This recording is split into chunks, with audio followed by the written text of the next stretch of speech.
Enw i di'r Dodrefn, dwi'n rhedeg Dodrefn Calon Gron o ngweithdy mewn ysbyty ifan. Dwi'n gwneud dodrefn o waith llaw rhan fwyaf efo offer traddodiadol, fel ti weld yn ôl fi fama. Mae'r coed dwi'n ddefnyddio yn coed eitha hanesyddol, hynafol, so ti'n gallu olrhain i hanes nhw'n ôl i oes tywysogion, swn i'n feddwl.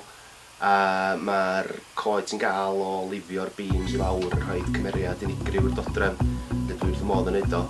A dwi'n gobeithio bod hynny'n dangos yn y darnau gorffenedig sydd cael ei gwneud i ordor neu dwi'n siŵr gwneud stoc hefyd. Dwi sair coed bedwaredd cenhedlaeth o seiri coed oedd yn hen daid yn sair coed ochra traws fynydd y rwla cyn y teulu symud drosodd i ysbyty ifan. Ac yn yr ardal yma wedyn maen nhw wedi bod yn seiri trolia, seiri glad. A wedyn dwi'n rhaid falch dweud bod fi wedi gallu yn ddiweddar, gymharol ddiweddar, cymryd o drosodd wedyn hefyd a cario ymlaen efo'r grefft honno lly. Mae hynny'n beth bwysig i fi. A dwi'n meddwl bod y ffaith bod y coed yn felly'n hanesyddol a bod gennau linach o seiri coed yn rhyw fath o gydblethu fo'i gilydd i greu dodrefn dwi'n gobeithio sy'n edrych yn o lew.